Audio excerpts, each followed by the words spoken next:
आज की प्रेस वार्ता का मुख्य उद्देश्य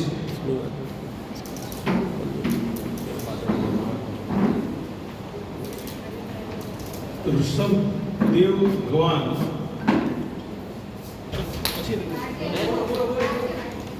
जो भारत के मां भारती के ऐसे चक्रवर्ती राजा जो नाभिराजा के पुत्र ऋषभदेव और उनके पुत्र भरत चक्रवर्ती के नाम से जो भारत चला, उस मां भारती के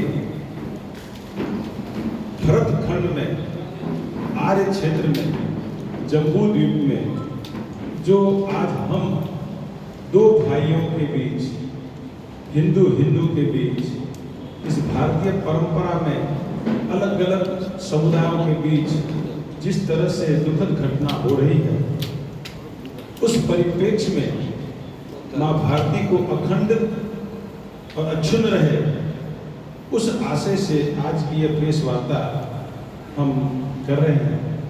और आप जो प्रेस के अनुभव हैं, वो जिस तरह चार पहिया पलंग के चार पाए, उस तरह मां भारती के आप भी एक हिस्सेदार हो और आपके बिना मां भारती का एक अधूरा रहेगा। इसलिए सत्य को और आप पूरे विश्व में आप स्थान दें, ऐसी हमारी आपसे करबद्ध विनती है। मैं दो लाइन में एक छोटा सा मंगलाचरण बोलता हूँ, उसके बाद प्रेस वार्ता वन बाय वन हम सब करेंगे। हमारे बीच उपस्थित हैं माननीय श्री शरद जी जैन, उनकी भी एक चैनल है और वो हमारे जैन समाज के अग्रणी हैं। वो कुछ विशेष इतिहास के बारे में बताएंगे। हमारे बीच अजय जी जैन जो अहमदाबाद से हैं, उद्योगपति हैं, और वो भी कुछ इस पर प्रकाश डालेंगे।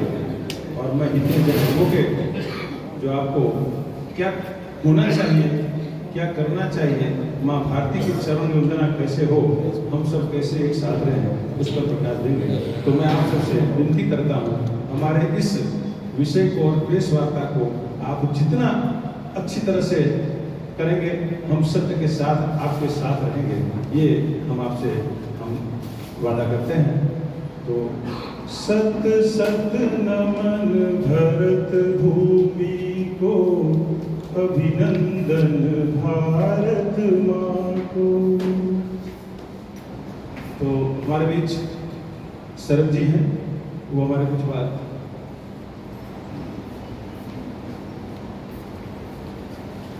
पहले। हमारे बीच अजय जी जैन हैं, जो इतिहास हमारा पूज्य परम पूज्य आदरणीय सम्माननीय, ऐसे हमारे गिरनार पर्वत की कुछ ऐतिहासिक जो हमारी पृष्ठभूमि रही है, उस पर प्रकाश डालेंगे। अजय जी जैन। जय जिनेन्द्र, आप सभी का यहाँ पे हार्दिक स्वागत है। और इस ज्वलंत समस्या जो बना दी गई है, वो समस्या ही नहीं है, उसको आप सच जानें और अपने मानदंडों से उसको परखें, इसीलिए हम आपके सामने उपस्थित हुए हैं। आपको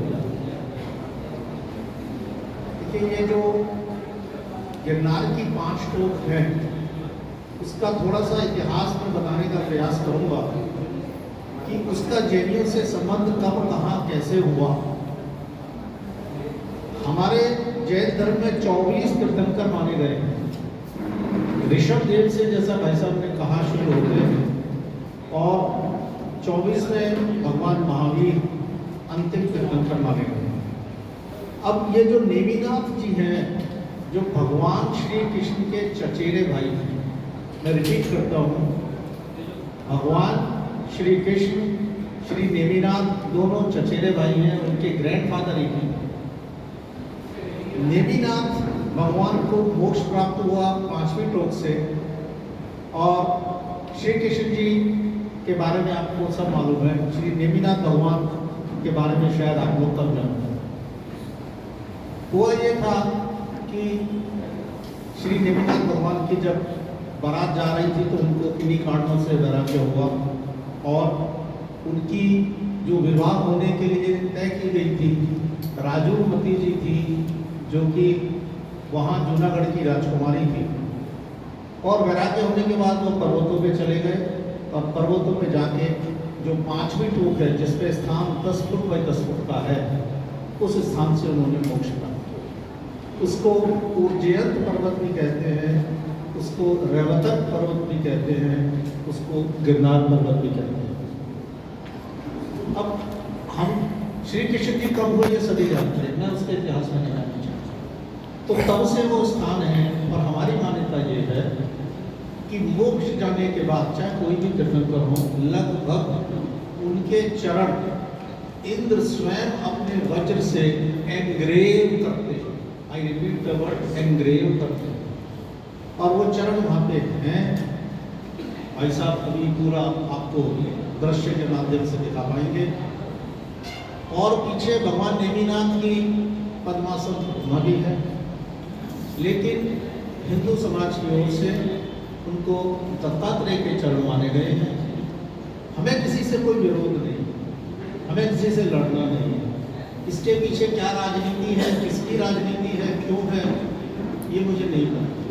लेकिन मैं इतना जरूर जानता हूँ कि वो 10 फुट बाई 10 फुट का स्थान और उसके साथ चौथी टोक पे भगवान श्री कृष्ण के पुत्र श्री प्रद्युम्न कुमार जी को मोक्ष हुआ है, उनके चरण हैं। इसके अलावा तीसरी टोक से प्रद्युम्न कुमार, वो भी उनके पुत्र, और दूसरी टोक पे अनिरुद्ध कुमार, और पहली टोक पे राजूमती जी की गुफा है।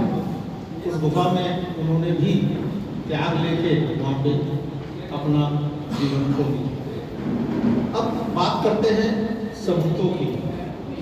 हमारे पास 2000 पेज से ज़्यादा के एविडेंसेस हैं।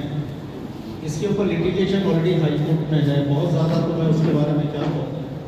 लेकिन 1824 के अंदर कर्नल टाट अंग्रेजों के समय इस पर्वत पे पहुँचे और वहाँ उन्होंने अपने संस्मरण में लिखा कि यहाँ पे चरण मौजूद हैं और ये सब उन्होंने बातें लिखी। फिर वो लिखित में कितना है, उसके बाद यहाँ पे मिस्टर वर्गीस आए। वर्गीस वो भी कौन थे, वो कोई एक आम ट्रैवलर नहीं था, वो आर्कियोलॉजिकल सर्वे ऑफ इंडिया का ऑथोराइज्ड ऑफिसर है। और उसने अपनी किताब में लिखा है, जेम्स वर्गीस ने 1875 में, कि मैं यहाँ ऊपर पहुँचा और वहाँ पे मैंने देखा, उसके वर्ड कोट कर रहा हूँ, कोट इन कोट में, कि भगवान नेमिनाथ जो श्री कृष्ण जी के चचेरे भाई हैं, उनके चरण उत्कीर्ण हैं, पीछे उनकी प्रतिमा है, एक घंटा टंगा हुआ है और एक नंगा साधु उनकी रखवाली का। अब नंगा साधु का अर्थ क्या है, क्योंकि हमारे यहाँ दिगंबर परंपरा और श्वेतांबर परंपरा, तो दिगंबर परंपरा में हमारे सभी साधु नेकेड होते हैं और हम उनको दिगंबर बोलते हैं। हम ये कहते हैं कि 10 दिशाओं को जिन्होंने अपने शरीर का आवरण बना लिया वो दिगंबर। तो उन्होंने अपनी भाषा में लिखा है, कोई आपत्ति नहीं है इससे कि उन्होंने नंगा को लिखा। इसके बाद क्योंकि आपको अच्छे से याद होगा, जूनागढ़ के अंदर मुस्लिम शासक थे, उनका नवाब था। तो 1902 के अंदर बंडी लाल जी नाम का एक परिवार था और वो बंडी लाल जी की धर्मशाला आज भी मौजूद है। और उसको ये अधिकार लिखित में दिया गया कि आप 5 टोक तक जाने की ठीक से व्यवस्था करें, वहाँ पे छतरियाँ बनाएं। ये लिखित आदेश की कॉपी हमारे पास है। 1876 में जेम्स वर्गीस की रिपोर्ट में जो लिखा है, वो रिपोर्ट की कॉपी 1996 में रीप्रिंट हुई, मैंने नहीं लिखा, वो रीप्रिंट वहाँ पर है, वो अवेलेबल है किताब से। और उसके बाद 1912 में फिर छतरी गिरी कार्डों से डैमेज हुई और उसको फिर से ठीक किया गया। फिर 1947 की बात आती है, 1966 की बात आती है। फिर एक महत्वपूर्ण कानून आया जिसको आप सभी जानते हैं, 1991 का पूजा स्थल अधिनियम। अब पूजा स्थल अधिनियम क्या है ये सब आप जानते हैं, मैं आपका समय नहीं लूँगा। अब उसकी स्थिति ये थी कि 15 अगस्त 1947 को जो भी पूजा के स्थान पे काबिज था या जिस तरीके से वो पूजा चल रही थी, वो पूजा उसी तरह से चलनी चाहिए। तो एक भी उसके बाद के तो सैकड़ों फोटोग्राफ्स है, वर्णन है। फिर 1911 के अंदर एक पुस्तक लाहौर से छपी, क्योंकि उस वक्त भारत का विभाजन नहीं हुआ, उसके अंदर पूरी डिटेल लिखी गई है कि कैसे कैसे वंदना करनी है, पहली टोक की, दूसरी टोक की, तीसरी टोक की, चौथी टोक की, पांचवी टोक की। फिर वो पूजा का नियम के अनुसार भी हमको पूजा करने का अधिकार है। समस्या ये है कि हमको पूजा करने ही नहीं दे रहे, हमको मारा जाता है, पीटा जाता है, गाली गलौज की जाती है, दर्शनों से रोका जाता है, 1 मिनट रुकने नहीं दिया जाता। हम ये नहीं कह रहे कि आप वहाँ बैठ के पूजा ना करें, आप दत्तात्रेय को मानते हैं मानिए, न कोई समस्या नहीं है।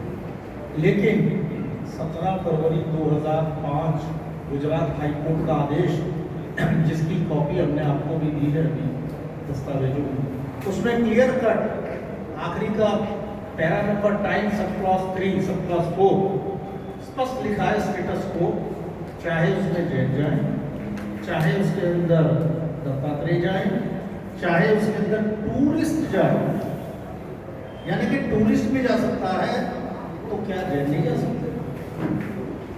और उसके बाद उस स्थान से, चाहे वो फॉरेस्ट डिपार्टमेंट है, चाहे वहाँ के कलेक्टर्स हैं, चाहे कोई भी पक्ष है, उसकी छेड़खानी नहीं कर सकता। एक कमेटी का गठन किया गया जिसमें कलेक्टर साहब भी थे और वहाँ के और भी पदाधिकारी थे। उस कमेटी को ये कहा गया, यदि किसी भी दर्शनार्थी की कोई शिकायत आती है, तो मैं हाई कोर्ट के वर्ड कोट कर रहा हूँ, उसके अंदर 12 घंटे में उस शिकायत का निवारण होना चाहिए। मात्र 12 घंटे, ये हाई कोर्ट कह रही है, मैं नहीं कह रहा हूँ। लेकिन सौभाग्य या दुर्भाग्य मुझे नहीं पता, आज तक उस ऑर्डर पे इम्प्लीमेंट नहीं। और सबसे बड़ी दुर्घटना, हमारे श्रावक बंधुओं को तो मारा पीटा गया, वो अलग चीज है। हमारे दिगंबर साधु 1 जनवरी 2013 के ऊपर उनके ऊपर जानलेवा हमला किया गया, चाकुओं से कूदा। मतलब आप चाहते क्या कि हम जैन ना जाए? और जैन समाज का कितना वेटेज है, मतलब अगर हम अल्पसंख्यक हैं, हालांकि मैं अपने आप को अल्पसंख्यक नहीं मानता, लेकिन हम समाज ने जो निर्णय लिया मैं उसके साथ हूँ। हम तो सुपर माइनॉरिटी हैं सर, सुपर माइनॉरिटी। भारत में 130-135 करोड़ की आबादी में अगर 43 लाख जैन हैं, ऐसा भारत सरकार कहती है, तो फिर हमारे अधिकारों का होगा। जो समाज सबसे ज्यादा टैक्स देता हो, जो समाज हर चीज में अग्रणी हो, कभी भी कोई कटोरा लेके हम किसी भी रिजर्वेशन के लाइन में नहीं लगे, और आज हमारे ऊपर दर्शन के लिए, और खाली एक क्षेत्र नहीं अनेक क्षेत्र है, लेकिन मैं अभी किरदार की बात कर रहा हूँ। प्रबल सागर जी के ऊपर आक्रमण हुआ और एफआईआर लिखी गई, उसकी कॉपियां भी हमारे पास है, आप चाहें तो आपको दे देंगे। और उसके बाद अनेक एफआईआर हुई, लेकिन मुझे नहीं पता शासन प्रशासन क्यों हमारा सहयोग नहीं करता। और जो रिसेंट घटना अभी 1 अक्टूबर की हुई, आज अपन 9 अक्टूबर को बैठे, यहाँ पे उस यात्रा में जो जाने वाले सुधीर जी बच ऊपर गांव से यहाँ आए हैं, वो इसीलिए बुलाया है कि आप उनसे डायरेक्ट पूछिए, हुआ क्या, सच पता लगेगा। एक खाली अगर कोई 2-3 मिनट की क्लिप में से 10 सेकंड की क्लिप दिखा के उसको गलत साबित किया जाए, यानी कि मैं इसको दूसरे शब्दों में कहूँगा, झूठ को सच साबित करने के लिए गलत स्टैंड लेना। फिर से कहता हूँ, झूठ को सही साबित करने के लिए गलत स्टैंड लेना, ये बोल सकते हैं। हमने तो कभी भी कुछ नहीं कहा कि भाई आप यहाँ क्यों बैठे हैं, क्यों नहीं बैठे। हम तो वहाँ जाते हैं, नमस्कार मंत्र हमारा है, नमस्कार करते हैं, जाप देते हैं, 2-3 परिक्रमा करते हैं। 3-4 मिनट के लिए आदमी हजारों किलोमीटर दूर से आता है, तो वहाँ प्रवेश करना है। तो ये सब बातें हम आपको कहना चाहते थे, और मैं तो यही कहूँगा कि गिरनार सबका है। अगर कोई व्यक्ति विशेष या व्यक्ति धर्म ये कहे कि नहीं आपको तो घुस नहीं सकते, आप यहाँ आ नहीं सकते, हमारा आपका विरोध करेंगे, तो मुझे नहीं पता, फिर तो जो हाईकोर्ट का आदेश है वो मान्य है, और हाईकोर्ट का आदेश तो हम सिर पर रखते हैं, मान्य रखते हैं। जो हाईकोर्ट कहेगी हम मानेंगे, लेकिन हाईकोर्ट में जब लिखा है 17 फरवरी 2005 को, उसको तो मानो, उसको नहीं माना, हमने कंटेम्प्ट एप्लीकेशन लगाई है सर। उस कंटेम्प्ट एप्लीकेशन के ऊपर सुनवाई में क्या हुआ पता नहीं। अभी 5 अक्टूबर को तारीख थी, वो तारीख पे तारीख, तारीख पे तारीख, तारीख पे तारीख, तारीख पे तारीख, तारीख पे तारीख, फाइनल आर्गुमेंट के लिए केस लगा हुआ 17 फरवरी 2005 से, और आज हम 9 अक्टूबर 2023 में बैठे, अभी तक उसका कोई निवारण नहीं। कारण मुझे नहीं पता, मैं अपनी बात यही कह के आप लोगों से समाप्त करता हूँ कि पत्रकार, जैसा भाई साहब ने बताया, चौथा स्तंभ है, बिल्कुल है, अवश्य है। वन साइडेड खबरें जिन्होंने भी चलाई नहीं चलाई, मुझे कुछ नहीं कहना, लेकिन आप लोग के हाथ में वो न्याय की तराजू है पत्रकारिता की, जिसमें लिखा है कि सच को तौला जाए कि झूठ क्या है, सच क्या है, वो सामने आए। खाली झूठ प्रचारित करके इस इलेक्शन टाइम में खाली ध्रुवीकरण ना किया जाए और हम जैनियों का गला न दबाया जाए। इसके साथ मैं अपनी बात समाप्त करता हूँ। जय जिनेन्द्र, बहुत बहुत धन्यवाद। अगर नीचे आगे भी कुछ घटना हुई हो और वहाँ की जो पुरातत्व विभाग के जो चित्र थे, जो आपको आर्कियोलॉजिकल डिपार्टमेंट ने क्या बताया और आपको संज्ञान में होगा। आप हमसे ज़्यादा विद्वान हैं, मैं एक वकील हूँ, लेकिन मैं ये जानता हूँ पत्रकार वकील से भी ज़्यादा बड़ा वकील होता है, क्योंकि हर पहलू पे आप मिलते हो, हर पहलू को समझते हो और हर लोगों से मिलते हैं, दोनों पक्षों से मिलते हैं। तो मैं अवश्य जानता हूँ कि आप वकील के वकील हो, ये मैं अवश्य जानता हूँ, क्योंकि अभी आपको पता चलेगा कि आर्कियोलॉजी डिपार्टमेंट जो होता है, एक बार वो डिसाइड करता है कि इसके बाद आपको किसी प्रकार का छेड़छाड़ या कुछ भी अंतर नहीं करना है, चाहे वो जीर्ण शीर्ण अवस्था में हो जाए, बिना उनकी परमिशन के। तो वो जो हमारा आर्किटेक्चरल जो वहाँ बना हुआ मोनूमेंट्स, उनको छेड़छाड़ कब कैसे किया गया है, उसके प्रमाण के साथ हमारे शरद जी आपको संज्ञान देंगे। मैं शरद से निवेदन करता हूँ, इनके पास एक पीपीटी भी बनी हुई है, तो संक्षिप्त में आपको थोड़ा वो ज्ञात करेगा। शरद जी, जय।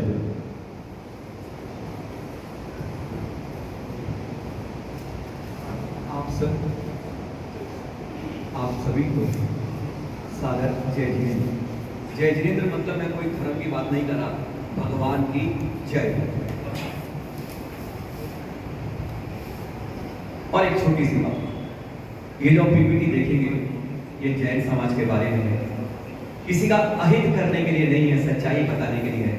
और मैं चाहूंगा इसको यूं ही मत दिखाना, जितना आपके अंदर लगे, जितना आप सोचते हैं, जो गलत लगता है आपको, जो मन में किंतु परंतु बट लेकिन बट चुरांची जो भी आपके मन में हो, एक बार साफ जरूर कर लीजिएगा, क्योंकि किसी का अहित नहीं करना है हमें। हर कोई को, यह धर्म प्रधान देश है, धर्म की बात कर रहे हैं। अगर आपको जीने का अधिकार है, मुझे जीने का अधिकार है, तीसरे को जीने का अधिकार है, उसी तरह आपको अपने अनुसार धर्म को मानने का अधिकार है, मुझे अपने अनुसार है, जिसको जैसा अधिकार है वैसा है। तो ये कुछ चित्र है जो आपके सामने आएंगे। इसमें कहीं आपको लगता है कोई सवाल पूछना है, किसी को कहीं से पूछना है, वह जरूर पूछ ले, पर यह बात जरूर रखें कि सही बात को सही रूप में आए, हम उसे झूठ का पैमाना बना के बांध देंगे। चलिए अब शुरू करते हैं। घटना शुरू होती है 1 अक्टूबर से, जिसके बारे में चर्चा की गई, शुरुआत वहीं से करते हैं। उसके पहले आपको कागज दिए गए हैं कि 17 फरवरी को अदालत ने निर्णय दिया, उसमें आपको 7 पेज का रिजल्ट भी पड़ा हुआ है। ये स्टे है, अभी रिजल्ट नहीं आया है। 2004 में केस हुआ था और 17 फरवरी 2005 में सरकार उच्च गुजरात की हाई कोर्ट ने स्टे दे दिया कि भाई अभी जैसी स्थिति है, स्टेटस को है, उसको दोनों धर्म मान लें, अभी लड़ो मत। यानी आप इसे दत्तात्रेय मानते हैं, दत्तात्रेय मान लें, कोई बात नहीं, अपनी तरह पूजा करिए, जैसे आपकी पूजा है, जयकारा है, मंत्र है, जो करना है आप करिए। और अगर जैन धर्म से नेमिनाथ भगवान के पास तीर्थंकर शरण मानता है तो आप भी मानिए, आपको कोई चिंता की बात नहीं। पर साथ में तीसरे जो आते हैं, जो जैन धर्म के भी नहीं है, दत्तात्रेय के भी नहीं है, उनको भी वहां जाकर दर्शन करने का अधिकार है। तीनों को बराबर अधिकार है। और उसके लिए ये 9वें पॉइंट में लिखा है। 11वें में 1-2 बातें और लिखी गई। पहले पॉइंट लिखा गया कि इसकी जिम्मेदारी राज्य सरकार को दी गई कि भैया हर को पूजा अधिकार है उसका, उसे मंत्र बोलना है, जयकारा बोलना है, परिक्रमा लगानी है, मंत्र करानी है, ये तुम्हारी जिम्मेदारी है कि ये किस तरह से संचालन हो। और वहां पर एक बाकायदा पुलिस चौकी की व्यवस्था हो, किसी को सुरक्षा की व्यवस्था है, सुरक्षा दी जाए। यह साफ अदालत ने एक बार 17 फरवरी 2005 को लिख दिया है, जिसका कॉपी आपके पास दी हुई है। और उसके अंदर अगर कभी शिकायत आती है, लड़ाई उनके कुछ होती है, तो वहां पर 12 घंटे के अंदर एसपी जूनागढ़ की जिम्मेदारी है कि उसका तुरंत तत्काल निर्णय करे शिकायत मिलने पर। यह थी पहली घटना जिसको हम आगे बढ़ते हैं तो 1 फरवरी के बाद में हुआ क्या, ये 17 फरवरी 2000 ये है वह ऑर्डर की कॉपी जिसमें लिखा गया है, आप ध्यान से पढ़ लें, यहाँ पे कॉपी है, ये 9वां अंक है, 9वां पॉइंट है, 4वीं 5वीं लाइन में पढ़ सकते हैं इसको कि इसमें क्या लिखा हुआ है कि दोनों को बराबर अधिकार है, किस तरीके लेना है और ये पुलिस को क्या अधिकार दिए गए हैं, आपको सुरक्षा की जिम्मेदारी देनी है। अब आती है हकीकत। 3 लगभग ये बात सही है कि जैनों की संख्या 0.34% है हमारे देश में, वास्तव में सही है। इसलिए वहां पर दत्तात्रेय के रूप में अगर 1 लाख आदमी जाता है तो उसी 0.3 के रेशो में जैन समाज जाता है। इस तरह 200-250 लोग जा रहे थे एक साथ समूह के साथ जाते हैं, तो उससे पहले जाने के लिए भी एक साथ जा रहे हैं, दर्शन मिल जाए तो एक उसके बारे में एक पत्र वहां पर एसपी को, चौकी में, पुलिस को, सबको दे दिया गया कि भाई हमें आराम से दर्शन मिल जाए, जैसा अदालत ने हमें कहा है उस तरह हमें इस तरह के ऑर्डर अनुसार हमें पुलिस सुरक्षा की मुहैया करवा दें। यह उसमें उप कलेक्टर को इस तरह दिया गया। ये ऐसी कोई आशंका नहीं होती, सब भाई भाई है, कुछ नहीं होता है, हमें करवा दे सुरक्षा। कुछ लोग पहली बार आ रहे हैं, इस तरह से बात है। और उसका प्रमाण आपके साथ जो आपको दिया गया है उसमें पत्र में सबके प्राप्ति रसीद है कि 30 सितंबर को सबको पत्र मिल गया। पर अफसोस ये रहा कि हमारी पुलिस ने उस पर कोई गंभीरता नहीं दिखाई और उसने सोचा जैसे आ रहे हैं चल जाएगा और वही थोड़ी सी गलती हो गई। ये पुलिस की जिम्मेदारी है कि पूरी सुरक्षा मुहैया कराए। अब क्या था, 1 तारीख को आप भी जानते हैं, आप लोगों ने भी प्रयास किया होगा, प्रधानमंत्री महोदय ने कहा था उस दिन 1 घंटे 10 बजे 10 तक, यानी 1 घंटे आप सफाई करिए, स्वच्छता अभियान हर कोई जैसे हम घर की करते हैं बाहर भी करिएगा। तो हमने 200 बच्चों ने 200 लोग जो थे 200-250 लोग थे उन्होंने क्या चलो जब यात्रा करने जा रहे हैं तो शुरुआत हम ये करेंगे कि भगवान के दर्शन करेंगे और आते हुए अगर आप जाएंगे गिरनार में बहुत गंदगी हुई है, बहुत गंदगी है, प्लास्टिक की, धूम्रपान की, इस तरह को बहुत जगह पन्नियां मिल जाएंगी, वो मिल जाएंगी। अगर एक गाय पन्नी खा लेती है ना, हम तो निकाल देते हैं, बाहर छोड़ देते हैं, उसकी जान निकल जाती है। तो ये उन्होंने प्रयास किया, हम 9 साढ़े 9 तक दर्शन करेंगे और 10 बजे से 11 हमारे प्रधानमंत्री महोदय ने कहा है एक स्वच्छता अभियान भी शुरू करेंगे। इस मुहिम के लेके हमारी मुहिम वहां पर आगे बढ़ी। लेकिन जब हम लगभग 8:30 पौने 9 बजे पहले 25-20 लोग गए तो उनको आधा घंटे से ज्यादा गेट पर ही रोक दिया, क्योंकि आप कैसे रहे हो, क्या बात है, जो हर बार की बात थी। लेकिन इस बार किसी भाई ने उसको वीडियो में रिकॉर्ड कर दिया जो हम आपको सुना देते हैं, ये सुनिएगा।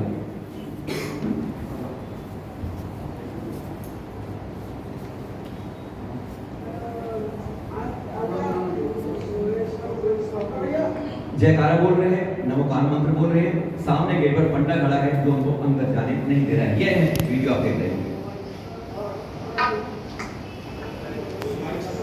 कोई गलौज नहीं, कोई नहीं, नमोकार मंत्र है, जयकारा है। ये आपको वीडियो मिल जाएगा।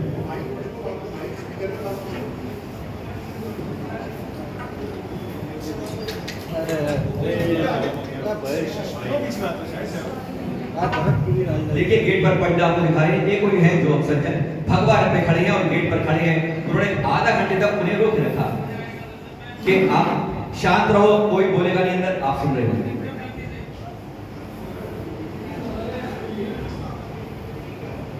उनको साफ है आप में से कोई मंत्र जयकारा वहां नहीं बोलेगा, उस शर्त पर अंदर जाने को कहते हैं।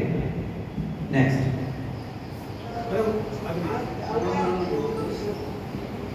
लेकिन जैसा हर बार होता है, ये हकीकत कोई नई नहीं है जो 1 अक्टूबर को हुई थी।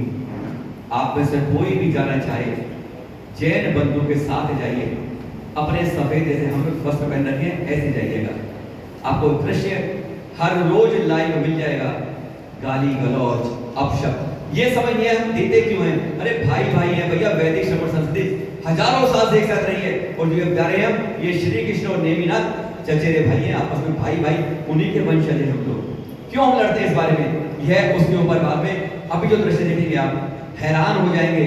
अभी तक डंडे बरसते थे, लेकिन पहली बार वीडियो में क्योंकि लोग कहते थे आगे पिट गए, हम पिट गए हैं, अहिंसावादी हैं, शांतवादी हैं, लेकिन इसका मतलब ये तो नहीं कि अगर थोड़ी गलती काम है तो जब मर्जी डंडे दबा के दोगे।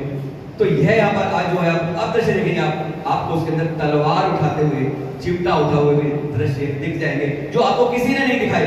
आज जैन समाज को इसलिए आना पड़ा कि आप सच के ऊपर सच्चाई तो देख लें एक बार। ये वीडियो वही का है जो दृश्य आपने कोई देखा होगा उससे पहले का है, जो अब आप दृश्य देखेंगे ध्यान से देखिएगा कौन क्या करता है, यह सब आपको दिख जाएगा।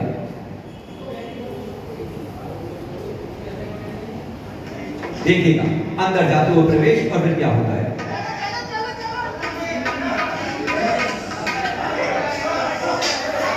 देखिए दिख रहा है आपके साथ कुछ, आपको शायद आपको दिखाई नहीं दिया हुआ क्योंकि वहां पर वीडियो बनाने से कैमरा छीन लिया जाता है।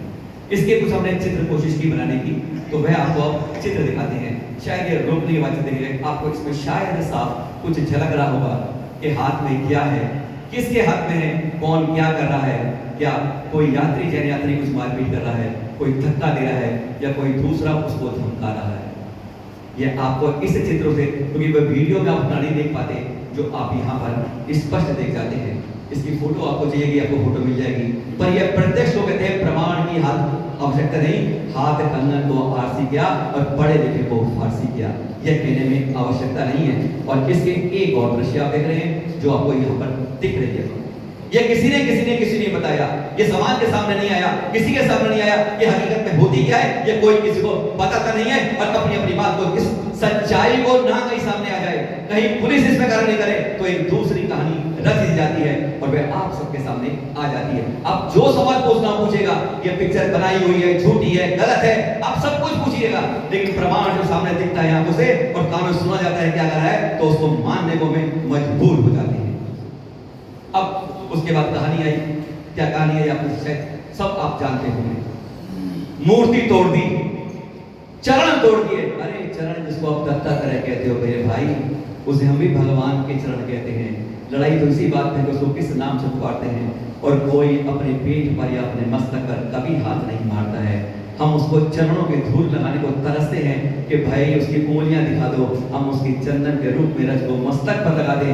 इसके लिए तड़पते हैं उस घेरे पे चारों तरफ वंदना करने के लिए, लेकिन उसकी बात नहीं। अरे वहां पर खरोंच आ जाएगी तो दिल पे जो चोट लगेगी, वह कई दिन उपवास करता है। जैन साधु के नहीं, जैन श्रावक भी। और उसके बारे में कहानी आपको दिखा दी। आप में कई जानते होंगे, आज नहीं बोल रहे होंगे, पर हकीकत है दिखा दिया गया। तलवार वलवार कुछ नहीं उठी, मूर्ति तोड़ दी गई। बहुत कुछ हमने गुजराती में जो नहीं जानते कुछ पढ़ा, इसलिए हमें आपके पास दिल्ली से ही आना पड़ा कि हकीकत क्या है। पहले ये तो समझ लीजिए, क्या तलवार लहराना अपराध नहीं है? अरे जिस वेश में आप हो, आप शास्त्र पढ़ते हो, शस्त्र उठाने का काम आपका नहीं है। और निहत्थे के ऊपर किसी को उठाना, ये तो कायरपना कहलाता है। हमारा देश कभी इसको शायद स्वीकार भी नहीं करता है। चलिए आगे चलते हैं इसके आगे। ये सब हुआ कैसे? आगे उसने तलवारें उठाई, रुक क्यों गई? इतिहास बताएंगे तलवार चाकू पहले उठे, रुके नहीं थे, लेकिन यहां पर रुके हुए कारण वहां पर हमारे बीच में यहां पर बैठे हैं सूरज जी, वह बताएंगे आपको। उनके पास एक जो लेटर दिखा है वो 30 सितंबर का ये दिखा कि भाई हमने परमिशन ली है, हमारे पास कोर्ट का ऑर्डर भी है, आप हमें जयकारा या नवोपाठ मंत्र बोलने से रोक नहीं सकते हो। ये कागज अधिकार सरकार और अदालत ने दिया है। पुलिस वाला साथ खड़ा है। ये जो सारे दृश्य आपने देखे ना, वहां पर पुलिस वाला मौजूद था। कोई गवाही वह पुलिस वाला बता सकता है, चित्र दिखा।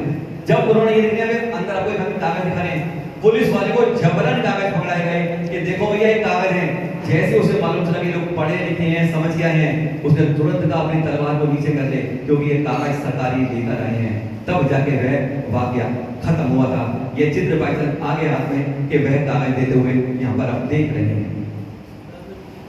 ये देखिए क्लोजअप उसका है, जो चित्र आपको दिख रहा है यहाँ पर, यह उनको कागज देते हुए। तब उसके बाद उसने कहा तलवार नीचे कर लो। ये चित्र उस समय का है, जो उसके हाथ में कागज है, ये कागज वह दृश्य बता रहा है। लेकिन यह इतिहास नहीं बताया गया।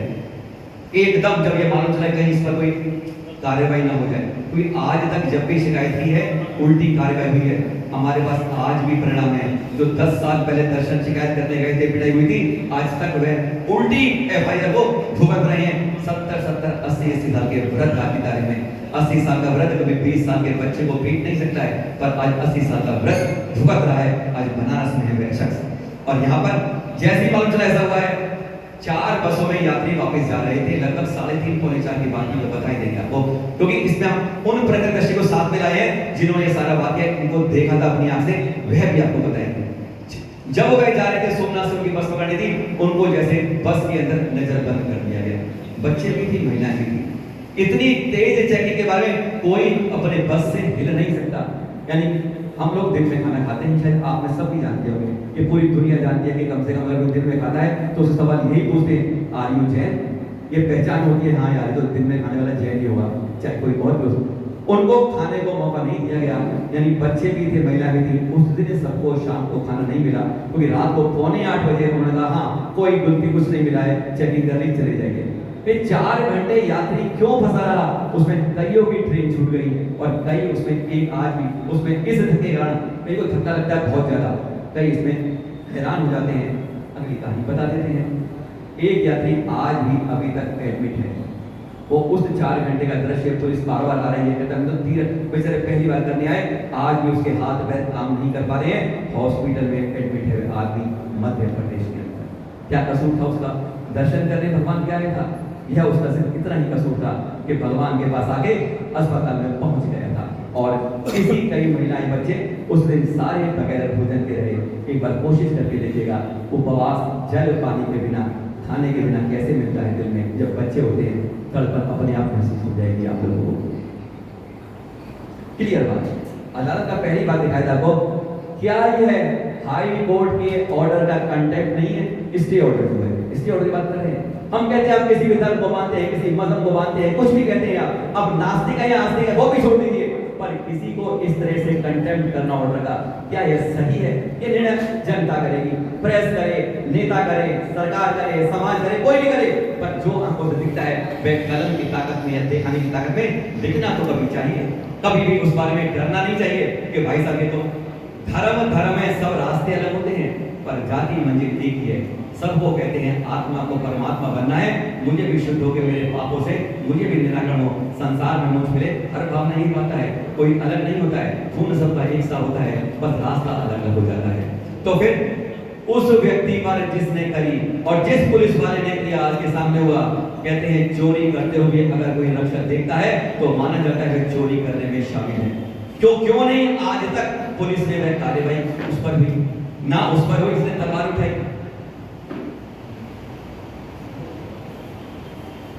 आरोप तो फिर ये लगाएंगे भैया कि कहीं ना कहीं पुलिस गुनाहगार को संरक्षण दे रही है।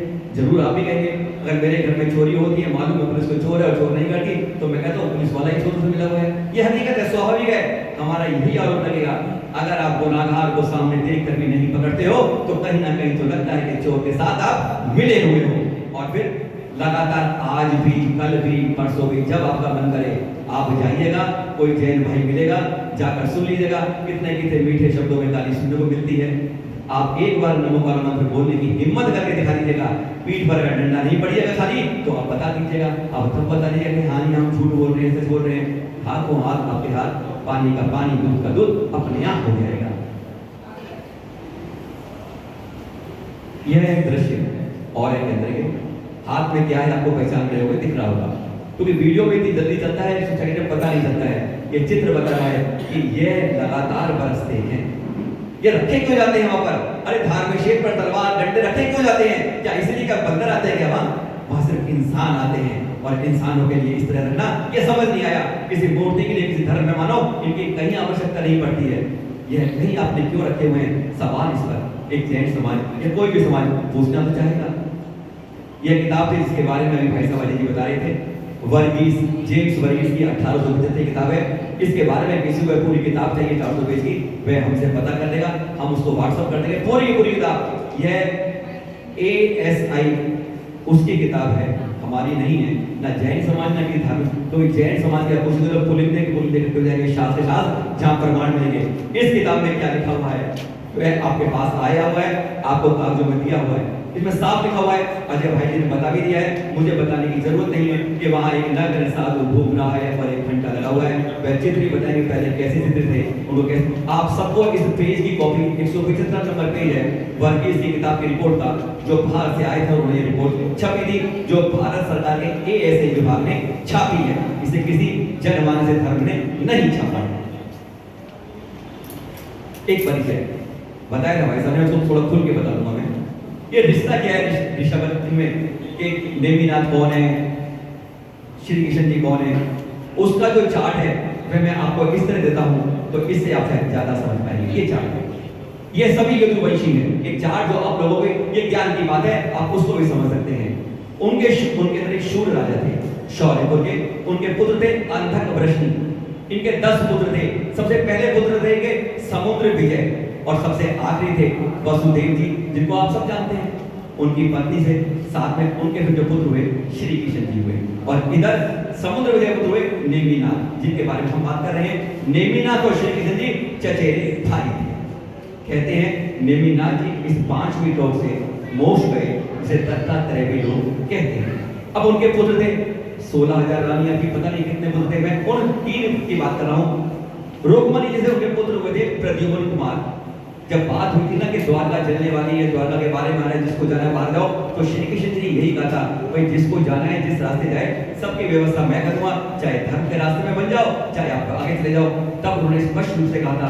तो प्रद्युम्न कुमार जो उनके बेटे थे, इन्होंने संन्यास ले लिया, और यह फिर वहीं पर से मोक्ष गए एक वे में।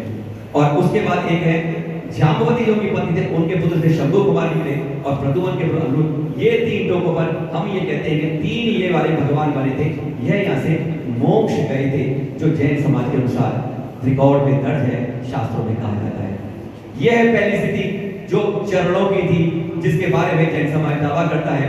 ये 2000 ईस्वी के लगभग फोटो है, जो हाई कोर्ट में वर्ड है, उनकी फोटो आपको दे रहे हैं कि वहां पर उसकी स्थिति चरणों की पहले क्या थी, बाद की आपको दिखा देंगे, आप भी देखने के मान जाएंगे। ये है 5वीं टॉप गिरनार जी की, जिसे लोग कहते हैं दत्तात्रेय की टॉप भी है। इसे टूरिस्ट भी आता है। ये जो टोक है ये ओरिजिनल है, इस पर फूल चढ़ा के अभी जो जिस तरह से उसको बंद कर दिया गया, चरण भी ढक दिए गए हैं पूरे। ये चित्र जो है 1902 का है, जो आप देख रहे हैं लेफ्ट साइड में 1902 का है, 1902 का।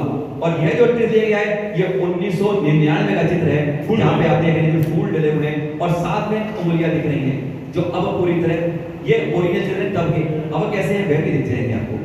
यह है 5वीं टॉप की बात कर रहे हैं आपसे। यह है 4थी टॉप, इस पर चढ़ना बहुत मुश्किल है, यहाँ कोई सीढ़ियां नहीं है, ये बहुत टेढ़ी जाते हैं, बहुत कम लोग जाते हैं। अब ये पहचान लीजिए, हम छोटी सी बात आपसे करते हैं भाई साहब, छोटी सी बात। अगर किसी जगह पर त्रिशूल मिलता है या शिवलिंग मिलता है तो उसे मस्जिद नहीं कहते मेरे भाई, उसे मंदिर कहते हैं। और जहां पर ऐसी पद्मासन मूर्ति मिलती है तो उसे क्या कहते हैं, जहां तीर्थ मूर्ति मिलती है उसे क्या कहते हैं। क्या कहीं हम ये भी जवाब दे सकते हैं, शायद इसका भी तो बोलना चाहिए, हमें यह भी कहना चाहिए कि अगर ऐसी प्रतिमा है, ये कोई पहचान लेगा ये कौन सी प्रतिमा है, ये पर इसको क्या कहते हैं यहाँ पर वह भी दिखा देते हैं।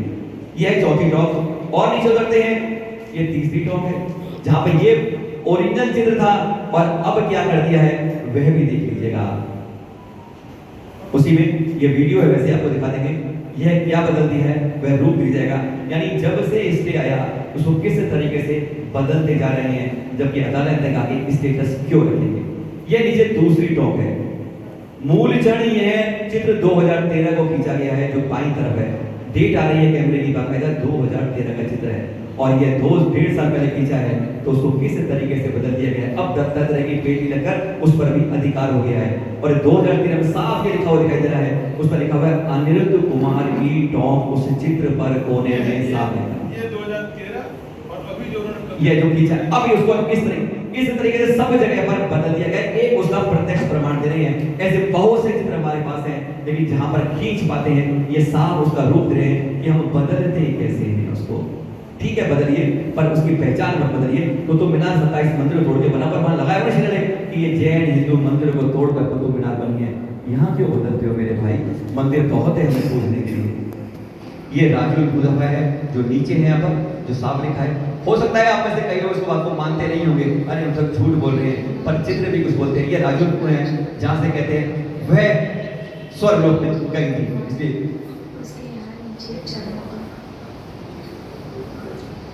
ये वह चरण है जो आज भी प्रमाण के रूप में है, ताला बंद रहता है, इसलिए कुछ ये चित्र पहचान लीजिए। चित्र से पहचानते कौन से चित्र हैं, कौन है भगवान, ये कौन सी मूर्ति है, किसकी है। ये चित्र आज भी 1000 साल, अरे ऐसे ही चेक कर ले, कहीं जांच कर लो, पत्थरों की जांच होती है, पैमाना होता है, तब के चित्र हैं, क्या चित्र है।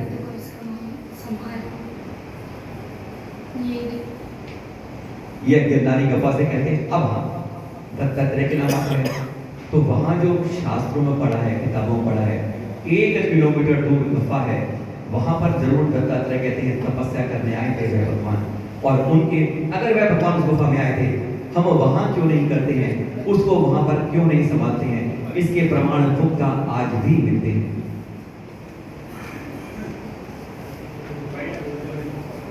ये जो है आतंक का माहौल है, 2-2.5 मिनट का है, खत्म हो गया। एक दृश्य आएगा आपके पास कि सरकार इन पर अदालत क्यों एक्शन लेती है, अदालत का अवमानना क्यों होती है, उसका एक प्रत्यक्ष प्रमाण 1 जनवरी 2013 का ये चित्र कह देता है, जब वहां के मठाधीश के द्वारा चाकू मारा गया था एक दिगंबर साधु को। एफआईआर भी दर्ज हुई थी पर उस पर कोई कार्रवाई नहीं हुई। यह प्रत्यक्ष प्रमाण उस समय का है जब उसकी छाती पर वहां पर चाकू मारा गया। यह एक और ज्वलंत प्रमाण है जिस पर एफआईआर होने के बाद भी आज तक 10 साल तक कोई एक्शन नहीं हुआ।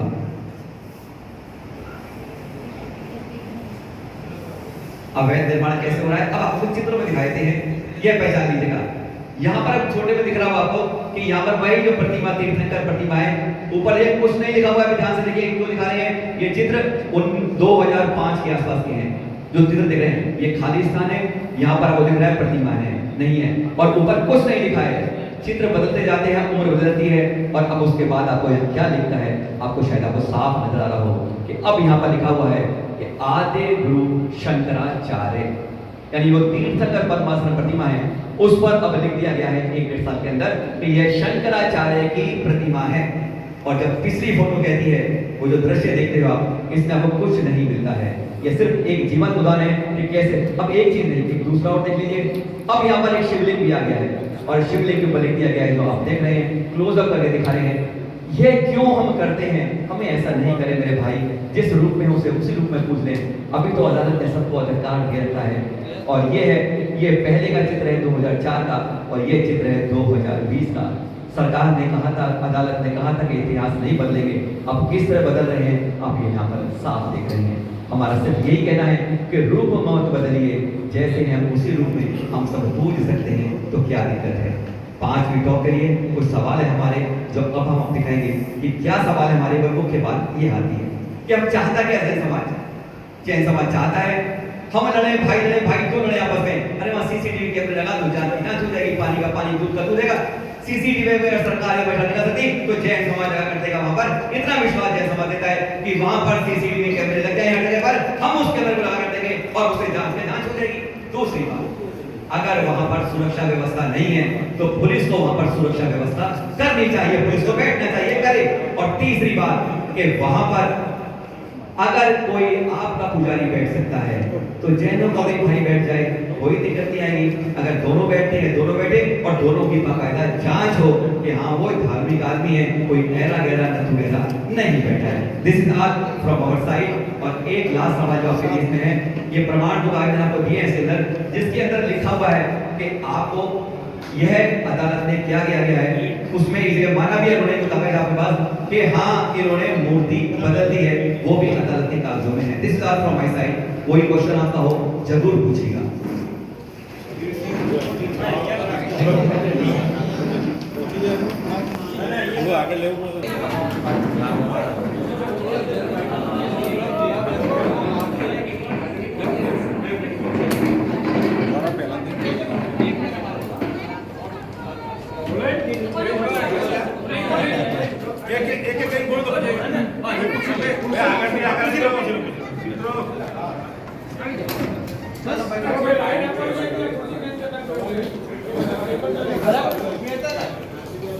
આગળ વાળા મિત્રો મિત્રો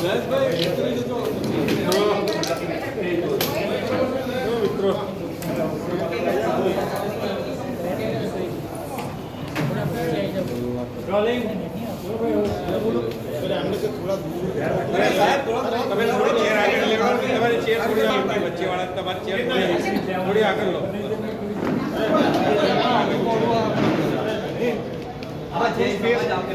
थोड़ी जगह वच्चे स्पेस રાખો તો ફ્રેમ આવશે।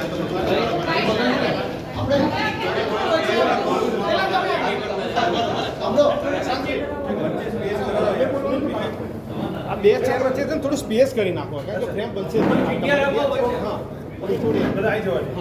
બધા આવી જશે વાઇટમાં તો કોઈ બી નહીં બાઈટ તમે તમે આપો છો પહેલી બાઈટ હા તો તમે અમને ગુજરાતી ફાવે છે ગુજરાતીમાં જ બોલો ગુજરાતી હિન્દી મને બધું ફાવે છે. એટલે ગુજરાતીમાં જ બોલજો ગુજરાતી વગર ગુજરાતી. હિન્દીમાં કઈ ના આવશે. ઓકે હિન્દીમાં બોલો કઈ વાત નહીં. ગુજરાતી કે હિન્દી?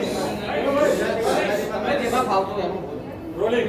તમને જેમ ફાવે ગુજરાતી. ચલો રોલિંગ નામ ને પરિચય. નામ ને પરિચય મારું નામ હિતેશ કુમાર જૈન, એડવોકેટ છું. આપણે આજે જે પ્રેસ કોન્ફરન્સ રાખી છે આપણો આશય મુખ્ય શું છે જે કઈ ઘટના બની હતી એના વિશે સંક્ષેપમાં જણાવીએ તમારી પ્રતિક્રિયા જણાવો. આજનું જે પ્રેસ કોન્ફરન્સ રાખી છે એનો એકમાત્ર ઉદ્દેશ છે કે ભારતમાં વસતા જેટલા ધર્મનો જન્મ થયો એ તમામ લોકો ભારતીય અને હિન્દુ કહેવાય છે. એની બે સંસ્કૃતિ વૈદિક અને શ્રમણ સંસ્કૃતિના અમે બધા વાહક છીએ.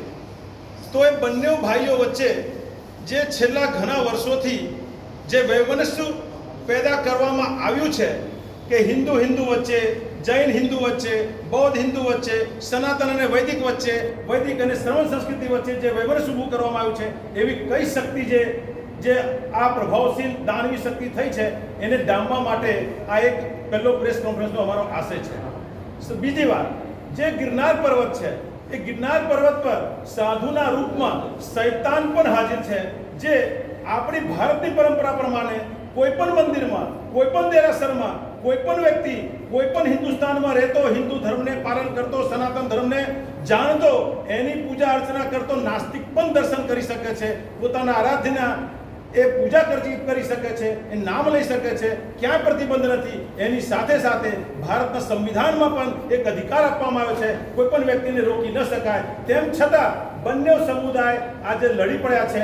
એવી દાનવી શક્તિ શૈતાનના રૂપમાં ગિરનાર પર્વત પર જે હાજર છે એવા લોકોને જબ્બે કરવા જોઈએ. એને અને જે દર્શન કરવા આવે છે એને સુરક્ષા આપવી જોઈએ. ત્યાં સીસીટીવી લગાવવી જોઈએ. ન લગાવે તો જૈન સમાજ અને ભારતના સમાજના લોકો સક્ષમથી લગાવી શકશે અને ત્યાં એક પોલીસની વ્યવસ્થા થઈ શકે.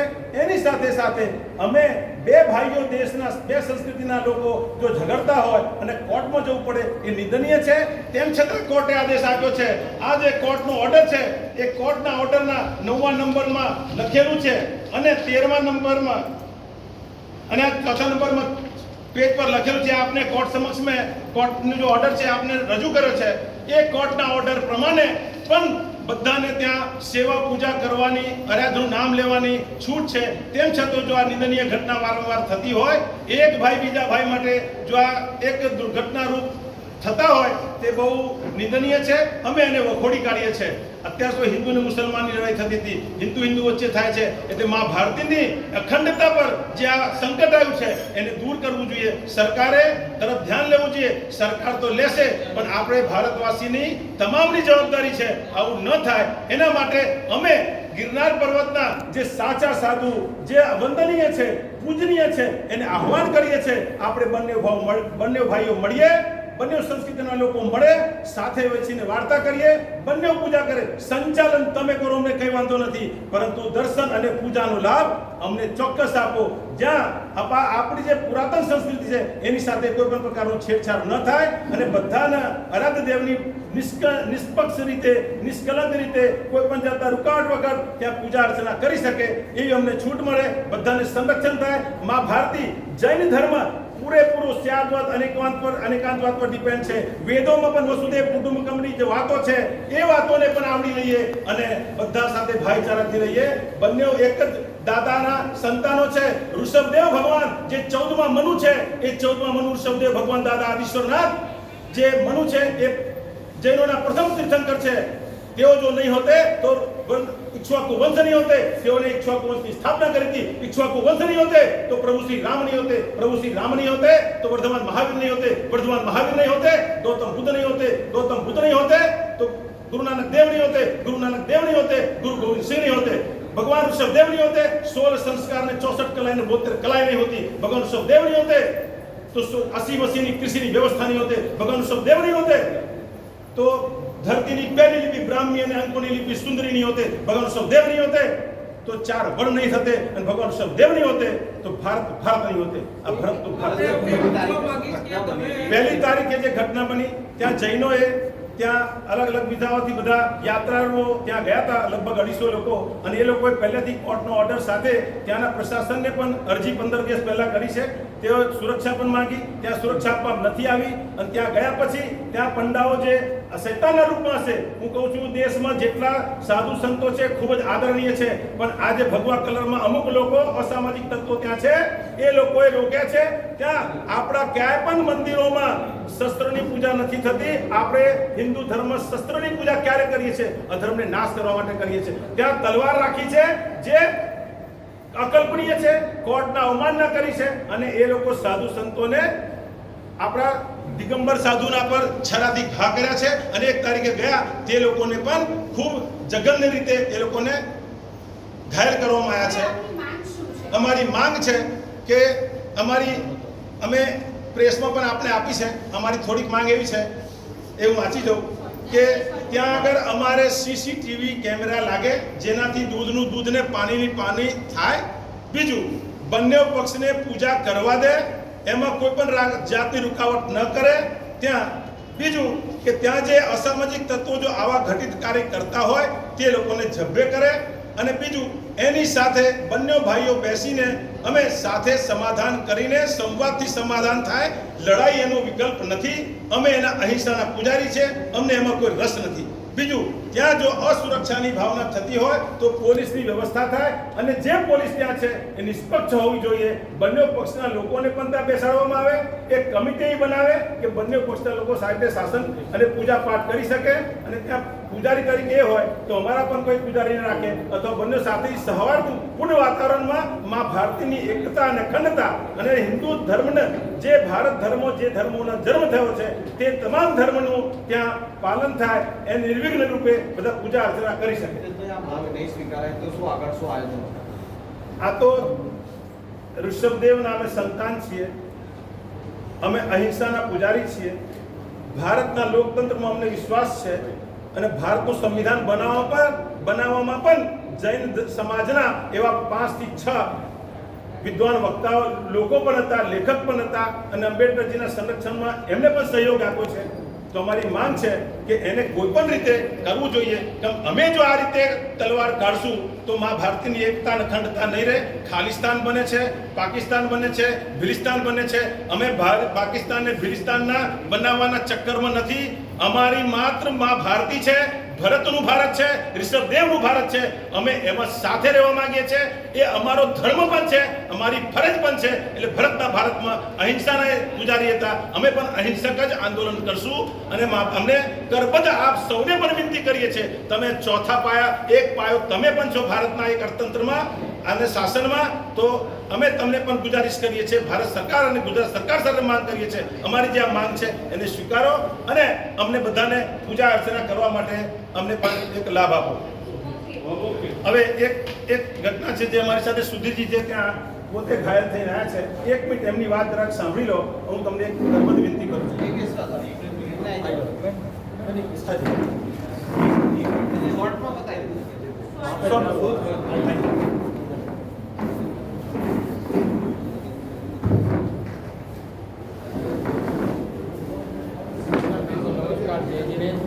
मैं सुधीर भाई कोपरगांव,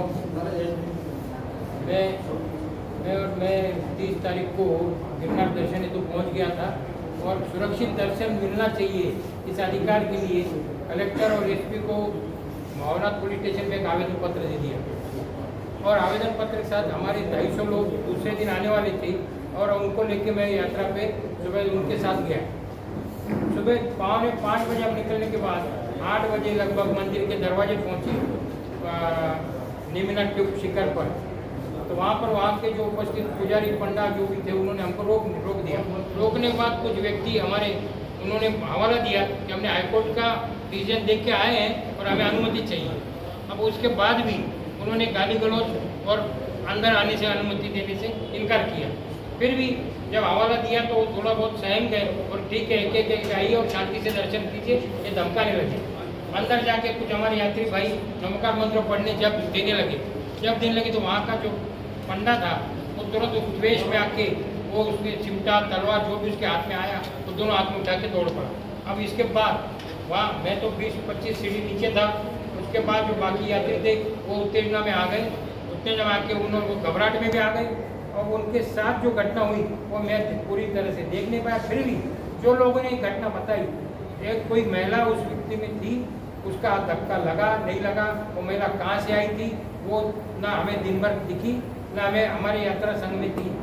उसका पॉइंट इशू बना के इन लोगों ने गलत आरोप हमारे ऊपर लगाना शुरू कर दिया। बस इतना ही हुआ। उसके बाद 4 बजे हमें पुलिस ने रोक लिया और 8 बजे तक रोक के हमें बड़ा परेशान किया। वहाँ से हम बड़े मुश्किल से वहाँ से निकले हैं।